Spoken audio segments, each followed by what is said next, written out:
But 16-year-old Sarah has another man in her life. Bruno Santos was a high school dropout here in the Valley, an illegal alien.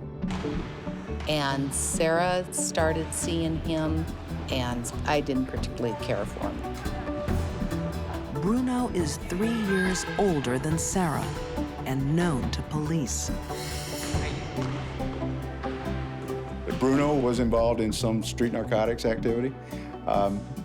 Nothing major, but enough that when he drove around, he got the blue light special. Maybe I'm worrying too much, but maybe I'm not. Maybe somebody needs to worry. She could be out with that.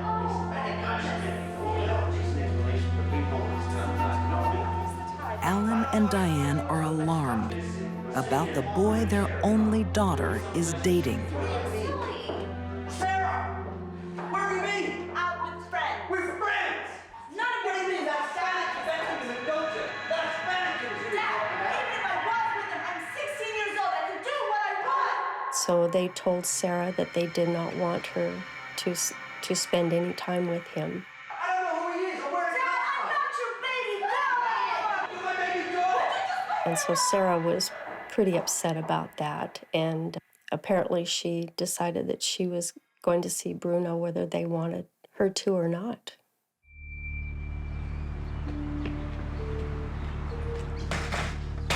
They found out that she had spent the night at Bruno's place, and they thought that she was with a girlfriend. Sarah, what are you doing here with this young What man? are you doing here, Daddy? I told you not to be with this young man. Come on.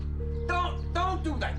Hey, let her go. Listen, young man, I'm gonna get the police around here. I'm gonna tell them exactly what you're doing. How Sleeping with dare you? an underage girl. Get it? He had a few heated words with Bruno and told him to stay away from Sarah. Okay, come on, Sarah. Come on. In trying to protect his daughter, Alan makes a deadly enemy. I had talked with Alan on the phone, and he was crying. He was just devastated that she pulled this, and I told him I loved him and I'd do anything I could to help him, and that was the last time I got to talk to my friend.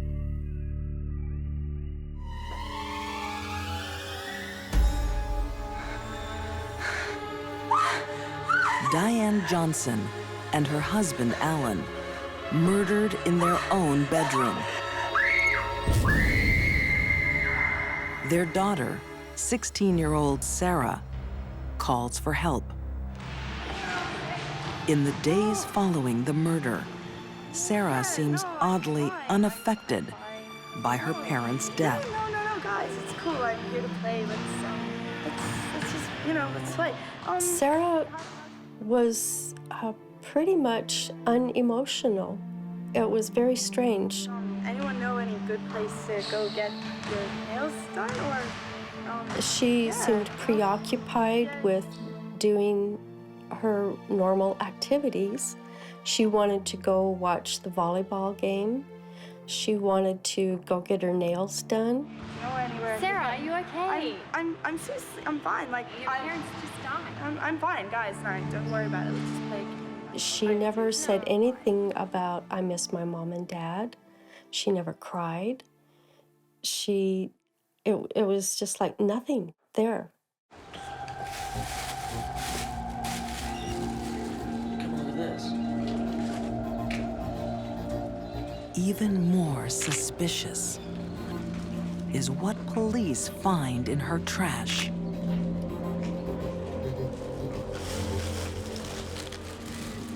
And that was some very important evidence. There was a bathrobe that had some blood on it and gloves.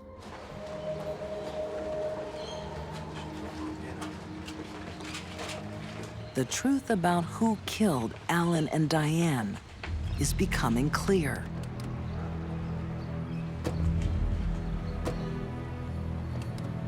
From the moment I spoke with Sarah Johnson, to where we are sitting right here, right now. I have no doubt Sarah Johnson killed her mother and father.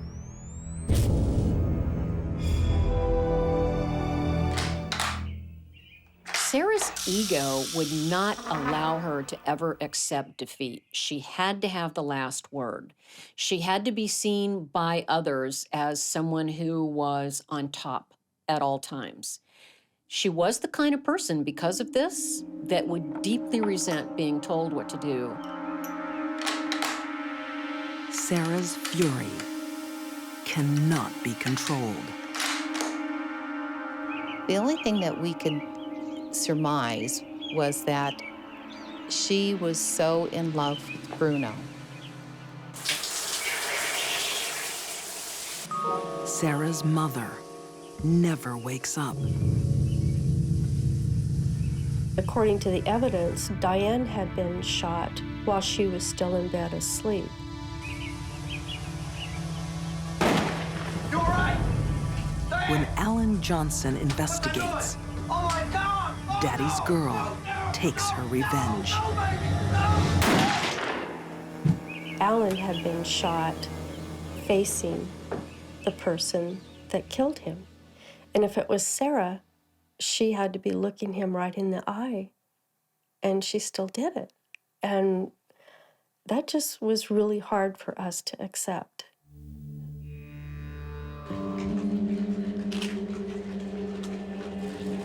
But getting away with murder isn't so simple.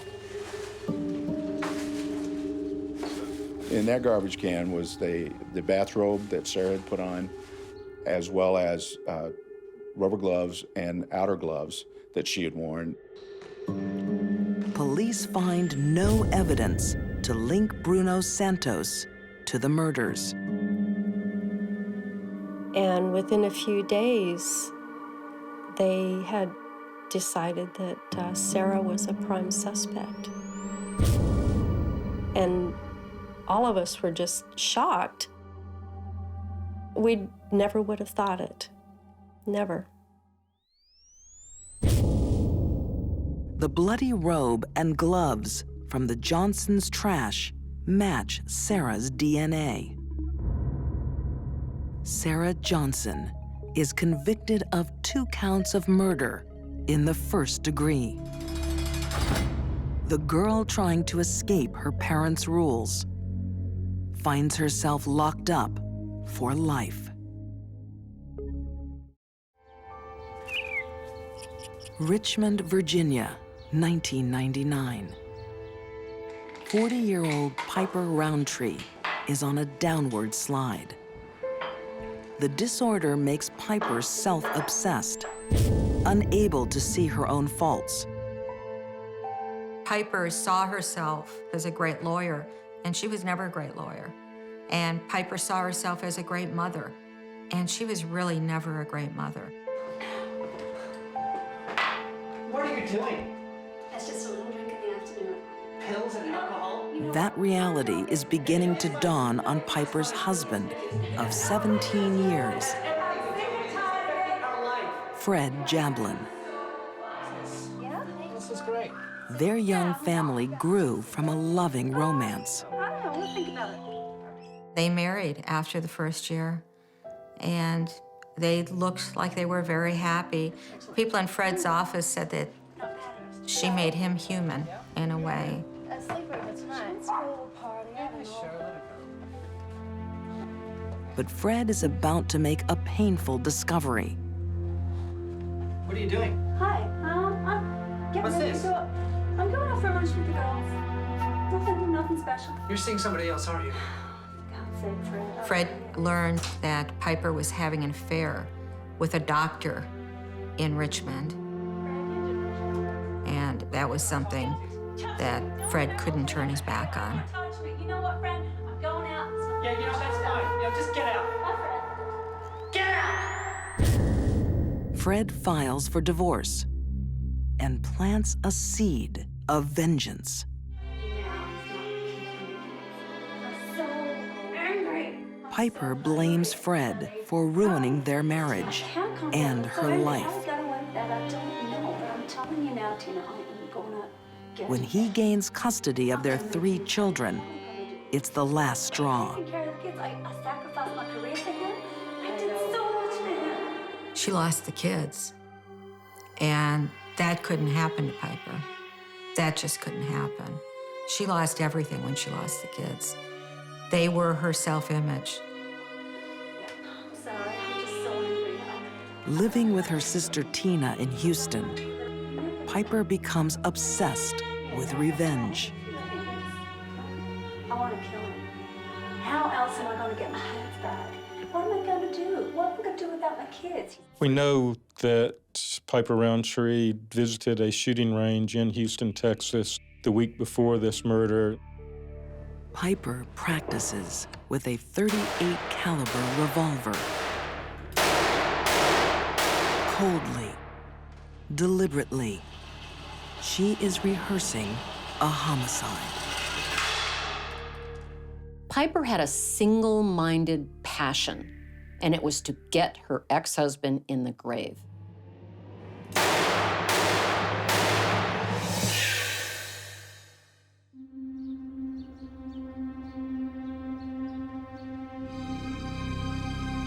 In the leafy suburbs of Richmond, Virginia,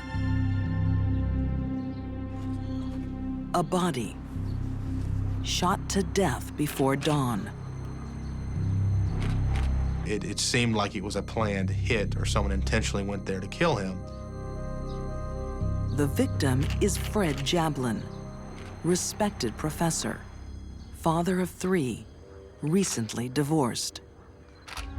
She was entrenched in the statement that I was in Galveston, I was in Houston, I did not leave Texas, and she didn't waver from that. She stuck to her guns and she wasn't changing it. Piper Roundtree is lying, concealing a crime of deep premeditation.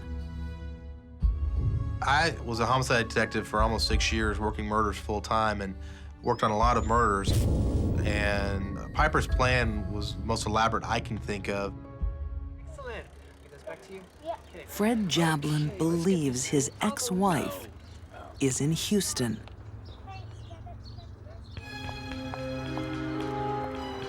But she's just around the corner. Well, before she left, she bought 2 wigs, a blonde wig and a red wig. And the blonde wig looked a little bit like her sister Tina's hair. And the red wig she held in reserve for her escape. How can I help you? I'd like a room for 2 nights, please. Sure, just to start. Can I get some ID? Piper has traveled to Richmond using her sister Tina's identity. And she uses a false name to sign in at a hotel. Here you go, 120. Sorry yourself. The clerk at the hotel she stayed at nearby the murder scene commented on her behavior and how odd it was that she was wearing this wig and like she wouldn't make eye contact. So almost she drew more attention to herself in an effort to disguise herself than if she just behaved normally. All right, really? Okay, baby. The cell phone is another mistake. Piper was a cell phone addict. She was on the phone all the time. They were able to pinpoint them, and they knew that somebody was on Piper's cell phone in the Richmond area. No. Mommy's in Galveston. We knew that she was the one using the telephone because her children had talked to her, recognized her voice. Okay, bye. Piper Roundtree is on a mission of lethal vengeance. Fred, I hate you. I'm going to get my kids back and you're going to be dead in your grave. I'm going to kill you, Fred. Her children will lose their father in a violent shooting because Piper has to place her own feelings first.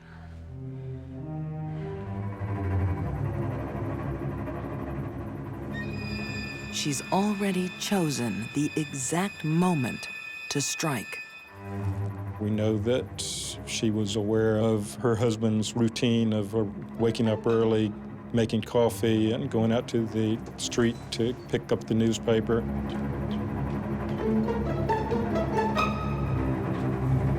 On this Saturday morning, the news is all bad. Go. You know who it is, Fred.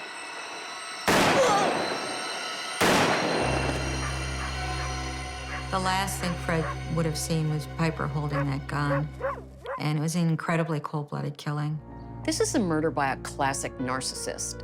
She was so arrogant in thinking that she could get away with this that she paid no attention to the details.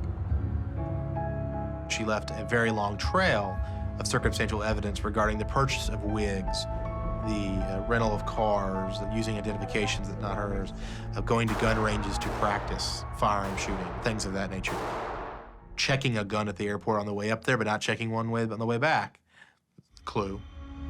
Piper is arrested just days after the killing. The evidence against her is overwhelming. She will spend the rest of her life separated from her children, behind bars.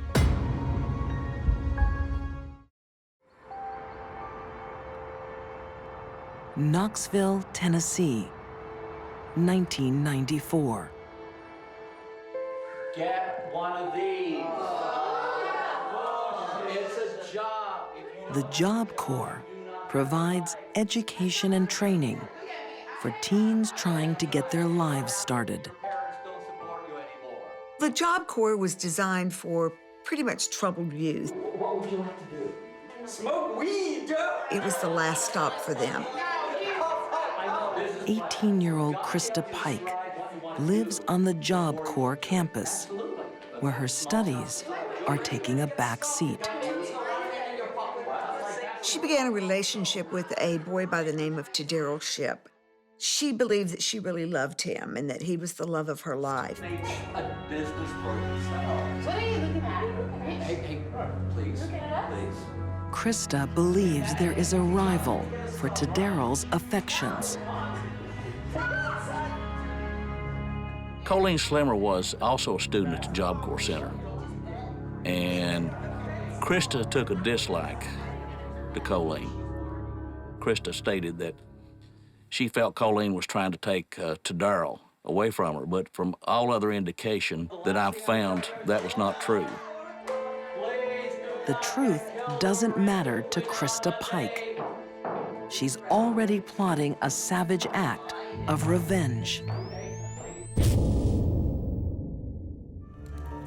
Growing up, Christa had little family stability. Hey, sweetie, look what I got. What, Mom? You want to try some? I want some. Yay. Okay, you can have some. Mom was more interested in partying than raising a child. All right, write me out, baby. Then as she got to be a teenager, Mom wanted to be more of a friend than a mother. And she smoked pot with Christa. Okay, you want to have a go? Yes. Okay, hold on a minute. Christa was sent to her father. Her father didn't want her. He'd send her back to Mom. And so she was bounced around. Her grandmother actually raised her. All right, you having fun or what? Yeah. When her grandmother died, that was sort of the ultimate abandonment for her. That was the only person that had ever really cared for her. For a young person with an inability to handle their emotions in a mature manner, it's not much of a jump from jealousy to violence. Do you know Colleen? Yeah. That bitch, I hate her. Why? 'Cause she's trying to steal Daryl. I just feel mean today. You know, Why? I could kill someone. Yes, I could. I could kill someone. You don't believe me? Christa decided that she was going to get rid of the competition, so to speak. On the night of January 13th, 1994, Christa Pike, to Daryl's Shipp, and 18-year-old friend Shadala Peterson invite Colleen Slemmer for a walk in the woods. She lured her to a park in Knoxville with the idea that she had some pot, some marijuana that they were going to smoke. Oh, what is that? But for Colleen, there will be no pleasure in this experience, only pain. Christa claimed she was only going to scare the victim. You don't need a meat cleaver and a box cutter to scare someone.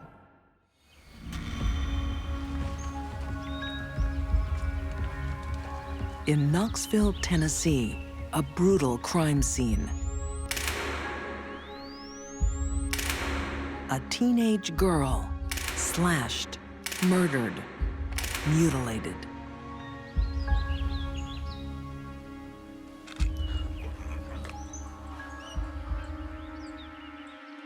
They had carved a pentagram on the victim. And that was actually cut in with probably the box cutter. And that was while she was still alive. Christa draws a blade from her jacket. She called her a lying bitch, and she said that she was going to make sure that she didn't come around to Daryl any longer, and then she began cutting her. During the next 45 minutes, Colleen will be slashed over 300 times. In this case, I think all of the marks left on the victim's body indicate she was being punished. She was being punished by Christa, and Christa got her friends to go along with her. To Daryl Shipp is happy to join in.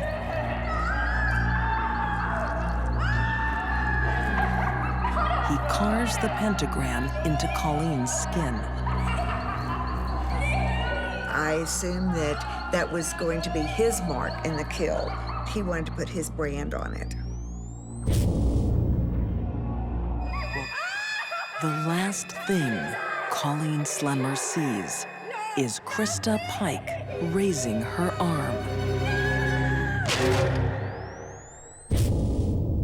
The death blow crushes Colleen's skull.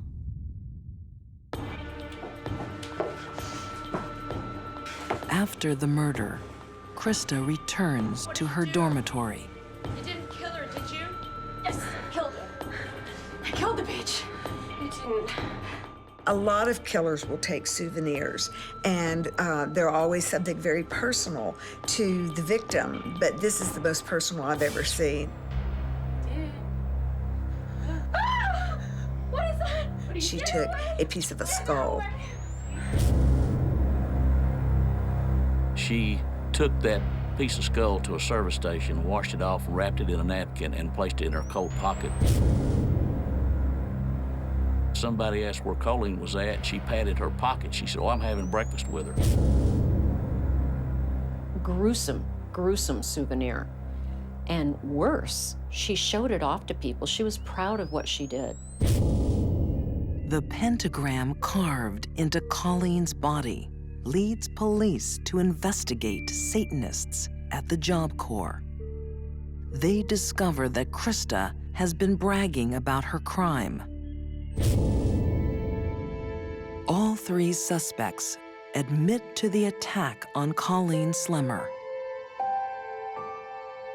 Shadola Peterson receives a 6-year suspended sentence.